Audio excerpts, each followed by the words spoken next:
गुम है किसी के प्यार में यहाँ पर नील देने वाला है लक्ष्मी को बहुत ही करारा जवाब, क्योंकि लक्ष्मी ने नाजायज औलाद बोल दिया है तेजस्विनी को। और ना सिर्फ तेजस्विनी को नाजायज बोला, अपने खुद के पति पर भी उंगलियां उठाई, उसके चरित्र की धज्जियां उड़ा दी। बार बार नील तेजस्विनी और मुक्ता से मिलने की बात करता रहा, लेकिन ऐसे में परिवार ने उसको रोकने की कोशिश की, पर उसने किसी की एक ना सुनी। आप जल्दी बुला लीजिए इसको और आप बेकार क्यों नहीं बुला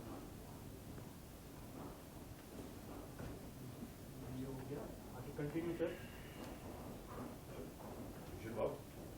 अब तो इन्होंने नहीं दीपाली, अगर अगर हम नहीं बताएंगे तो कोई और बताएगा, और इन लोगों से हमारा रिश्ता जुड़ने जा रहा है। हम इनसे कोई भी बात नहीं छिपा सकते। मेरे मर्द की अमरावती में एक और बीवी थी, एक और परिवार था, और ये लड़की उसी बीवी की बेटी है। नहीं बताएगी तो आप लोगों को कहीं और से मालूम पड़ेगा, और किस किस का मुंह बंद करेंगे हम लोग। क्या बोल रहे हो? जो सच है ना वही बोल रही है मैं। लेकिन आता समझ लो, तुम भी इन लोगों को जानते हो ना, तो तुम मेरे मर्द को भी जानते थे।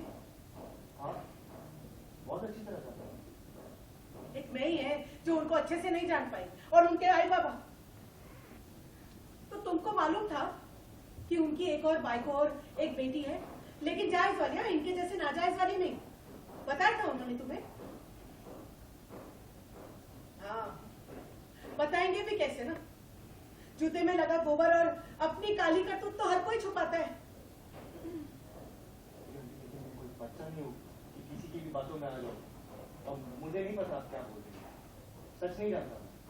हाँ, लेकिन इतना जरूर जानता हूँ कि मैं काका को 3-4 बार मिला था, और मुझे इतना समझ आ गया था कि वो बहुत अच्छे इंसान हैं।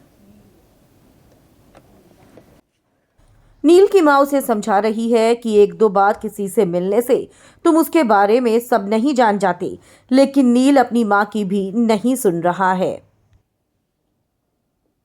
पहचान भी सोच समझ कर बनानी चाहिए। सॉरी आंटी, लेकिन मैं कोई बच्चा नहीं हूँ जो किसी की भी बात माने। और जो आप कुछ कह रही है ना, वो मुझे पता नहीं सच क्या है झूठ क्या है। और मैं जितना भी काका को मिला हूँ 3-4 बार, उससे मुझे इतना तो समझ आ गया था कि वो बहुत अच्छे इंसान थे। मैम खड़ी हुई वहाँ पे, नील, तुम्हें इनका फैमिली मैटर और 3-4 मुलाकात तुम्हें कितना